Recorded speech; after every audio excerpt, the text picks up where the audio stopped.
Hello বন্ধুরা, আশা করি সকলেই ভালো আছো।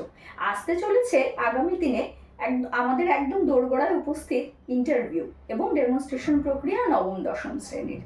তাহলে সেখানে আমরা সকলেই জানি কি 10 নম্বরের কিন্তু ডেমনস্ট্রেশন রয়েছে। সেখানে বিভিন্ন টপিককে আমাদের অতি অল্প সময় প্যানেলের সামনে ডেমো ক্লাস করে দেখাতে হবে। তাহলে সেই সূত্র ধরেই আজকে আমি তোমাদের জন্য নিয়ে এসেছি আরেকটি নতুন টপিক, যে কিভাবে এই টপিকটিকে তোমরা প্যানেলের সামনে উপস্থাপন করতে পারবে অতি অল্প সময়ের মধ্যে, সেই আজকে করে দেখাবো। তাহলে চলো, তাহলে আজকে আমাদের বিষয় হলো ভারতের বিভিন্ন শ্রেণীর কয়লা ক্ষেত্রের অবস্থান। তাহলে চলো এই টপিকটিকে কি করে আমরা অতি অল্প সময় ডেমো করে দেখাতে পারি সেটা শুরু করা যাক। গুড মর্নিং, গুড মর্নিং, বসো প্রত্যেকে। আচ্ছা দেখো, এই যে আমাদের লাইট জ্বলছে, ফ্যান চলছে, এর উৎস কি? আমরা সকলেই জানি কি বিদ্যুৎ। তাহলে বলো তো এই বিদ্যুৎ কোথা থেকে আসে? বিদ্যুৎ তো আসছে, তাই না? বিদ্যুৎ কোথা থেকে আসছে? ঠিক বলেছ, বিভিন্ন ধরনের বিদ্যুৎ কেন্দ্র থেকে।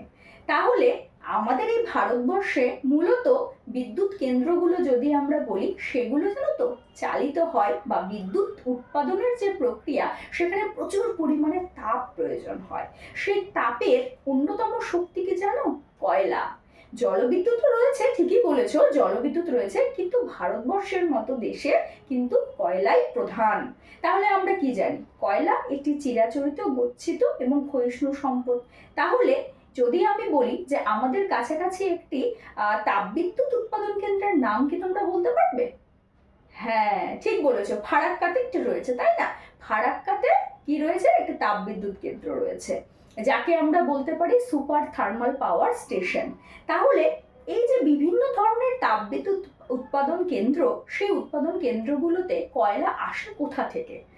কোথা থেকে আসে না বিভিন্ন যে তাপবিদ্যুৎ কেন্দ্রগুলোর পার্শ্ববর্তী বা অতি নিকটবর্তী যে কয়লা ক্ষেত্র, সেই অঞ্চল থেকেই তো কয়লা আসবে।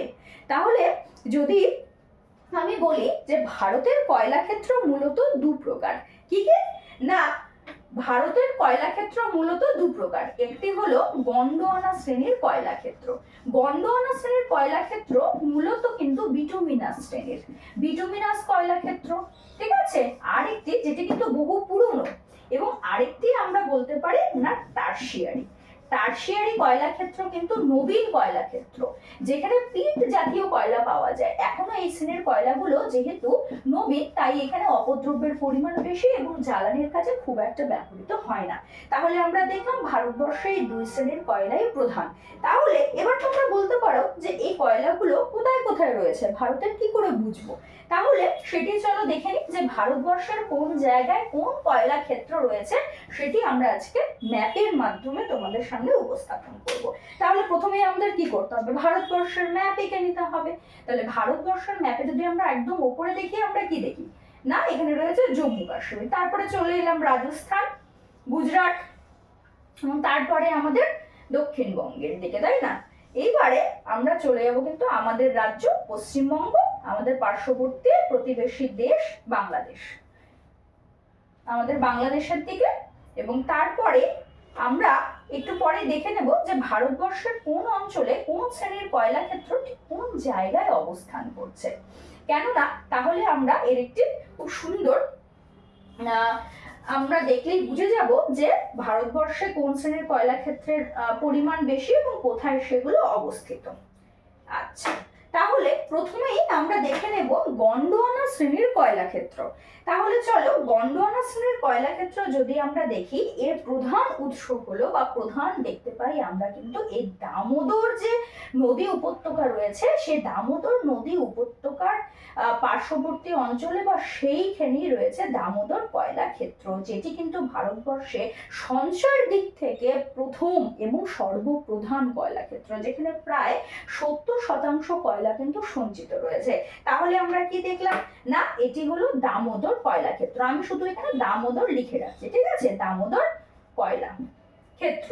এরপরে যদি আমরা দামোদর কয়লা ক্ষেত্রের অবস্থান দেখি, তাহলে মূলত ঝাড়খণ্ড রাজ্য এবং পশ্চিমবঙ্গের রানীগঞ্জ কয়লা ক্ষেত্রে কিন্তু নিয়ে এই দামোদর কয়লা ক্ষেত্রের অবস্থান। তার নিচেই আমরা চলে আসি, নিচে কি রয়েছে না মহানদী, সোন, এই নদী উপত্যকা, যেটি মূলত কিন্তু উড়িষ্যা, ছত্তিশগড় এবং মধ্যপ্রদেশের অল্প কিছু অঞ্চল জুড়ে এই কয়লাক্ষেত্রের অবস্থান। তাহলে এই কয়লাক্ষেত্রকে আমরা কি নাম দেব না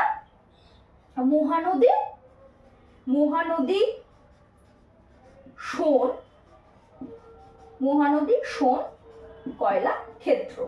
ঠিক আছে, কয়লা ক্ষেত্র।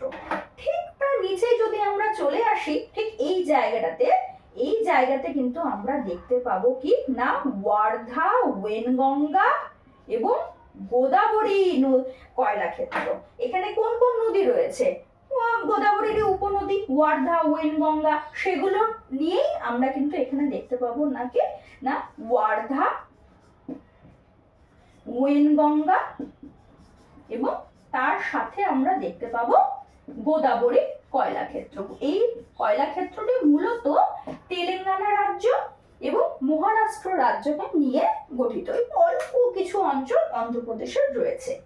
এরপরে আমরা একটি ছোট্ট কয়লাক্ষেত্র দেখতে পাবো কোথায় না এই মধ্যপ্রদেশে রয়েছে কিন্তু সাতপুরা কয়লাক্ষেত্র। এই কয়লাক্ষেত্রটিও কিন্তু আমাদের গন্ডোয়ানা শ্রেণীর কয়লাক্ষেত্র। তাহলে এটা কি না এটা হচ্ছে সাতপুরা কয়লাক্ষেত্র। তাহলে আমরা দেখে নিলাম যে ভারতের বেশিরভাগ কয়লা ক্ষেত্রই কিন্তু গন্ডোয়ানা শ্রেণীর। তাহলে যদি আমরা এটি ইন্ডেক্সের মাধ্যমে দেখি তাহলে আমরা দেখতে পাবো না গন্ডোয়ানা শ্রেণীর কয়লা ক্ষেত্রই কিন্তু মূলত আমাদের ভারতবর্ষের কয়লার যে যোগান সেটি পূরণ করে। ঠিক আছে, তাহলে এটি হলো গন্ডোয়ানা শ্রেণীর কয়লাক্ষেত্র। এরপরে চলে আসি চলো টারশিয়ারি শ্রেণীর কয়লাক্ষেত্র, অর্থাৎ হিমালয় পর্বতের সৃষ্টির সময় খুব বেশি নয় 6 থেকে 7 কোটি বছর পূর্বে তৈরি হওয়া, মাটির নিচে চাপা পড়ে তৈরি হওয়া কিছু কয়লাক্ষেত্রের অবস্থান। তাহলে কি হবে? মূলত হিমালয় পর্বতের অবস্থান জনিত অঞ্চলগুলো জুড়ে বিস্তৃত হবে এবং কিছু অন্যান্য অঞ্চল রয়েছে। তাহলে মূলত আমরা দেখতে পাবো এখানে জম্মু কাশ্মীরে কিছু রয়েছে টারশিয়ারি কয়লাক্ষেত্র, রাজস্থানে অল্প কিছু অঞ্চল জুড়ে রয়েছে, সিকিমে রয়েছে রঙ্গিত, পশ্চিমবঙ্গে বাগরাকোট, তিনঝরিয়া কয়লাক্ষেত্র এসব অঞ্চলে রয়েছে, মেঘালয় খাসি, জয়ন্তিয়া এই পাহাড় সংলগ্ন অঞ্চলে টারশিয়ারি শ্রেণীর কয়লাক্ষেত্র রয়েছে। এখানে রয়েছে অরুণাচল প্রদেশ, আসামের কিছু অঞ্চলে রয়েছে এই টারশিয়ারি শ্রেণীর কয়লাক্ষেত্র, তাই তো। এবং এই টারশিয়ারি শ্রেণীর কয়লাক্ষেত্র রয়েছে। এছাড়া মণিপুর, মেঘালয় এই অঞ্চলগুলোতে বিক্ষিপ্তভাবে এর অবস্থান লক্ষ্য করা যায়। এরপরে যদি আমরা একটি প্রধান বা একটি অন্যতম একটি প্রধান যে টারশিয়ারি কয়লাক্ষেত্রের অবস্থান দেখি তাহলে আমরা দেখব তামিলনাড়ুর কিন্তু নেভেলি, যেখানে কিন্তু বিখ্যাত লিগনাইট কয়লা পাওয়া যায়। তাহলে তামিলনাড়ুর নেভেলি আমরা দেখলাম। এছাড়া আমরা দেখতে পাবো এই সমস্ত অঞ্চলগুলোতে, এছাড়া হিমাচল প্রদেশ এবং উত্তরাখণ্ডে অল্প কিছু অঞ্চলে এই টারশিয়ারি শ্রেণীর কয়লাক্ষেত্র দেখা যায়। তাহলে আমরা যদি টারশিয়ারি শ্রেণীর কয়লাক্ষেত্র দেখি তাহলে আমরা বুঝতেই পারছি যে টারশিয়ারি শ্রেণীর কয়লাক্ষেত্রের যে বয়স, এবং এখানে কিন্তু অতি উন্নত মানের কয়লা এখনো তৈরি হয়নি, যেহেতু এর বয়স কিন্তু অপেক্ষাকৃত অনেকটাই কম, হিমালয় পর্বতের বয়সের সমান। তাই এই অঞ্চলের কয়লা এখনো পরিপূর্ণভাবে তৈরি হয়নি মাটির নিচে, এবং এই অঞ্চলের কয়লা এখনো সেইভাবে ব্যাপকভাবে উত্তোলিত বা বাণিজ্যিক কাজে ব্যবহৃত হয় না। মূলত এই যে গন্ডোয়ানা শ্রেণীর কয়লা ক্ষেত্র থেকেই কিন্তু ভারতবর্ষে মূলত বিভিন্ন বিদ্যুৎ কেন্দ্রে কয়লার যোগান দেয়া হয়, বা শুধুমাত্র বিদ্যুৎ কেন্দ্রও নয়, বিভিন্ন শিল্প কেন্দ্র বা বিভিন্ন বিদ্যুৎ চালিত বা বিদ্যুতের যোগান যেখানে প্রয়োজন সেখানেই কয়লা প্রয়োজন। তাহলে এই কয়লার যোগান আমরা দেখলাম কি মূলত এই গন্ডোয়ানা শ্রেণীর কয়লা থেকে, যেখানে দামোদর কয়লাক্ষেত্র, মহানদী সোন কয়লাক্ষেত্র, ওয়ার্ধা, ওয়েনগঙ্গা, গোদাবরী কয়লাক্ষেত্র এবং তার সাথে সাতপুরা কয়লাক্ষেত্র কিন্তু অন্যতম। তাহলে আজকে এই পর্যন্তই। অল্প সময়ের মধ্যে আমরা কিন্তু ভারতের বিভিন্ন অঞ্চলের যে কয়লাক্ষেত্র তার অবস্থানকে আমরা এইভাবে কিন্তু প্যানেলের সামনে বুঝিয়ে দিতে পারি। যদি ওনারা পুরোটা বোঝানোর সময় দেন তাহলে তো খুবই ভালো, না হলে অল্প সময়ে আমরা মূল বিষয়ের মধ্যে ঢুকে গিয়ে অবস্থানগুলো দেখিয়ে দিতে পারলে কিন্তু যথেষ্টভাবে ওনারা প্রভাবিত হবেন বলে আমার মনে হয়।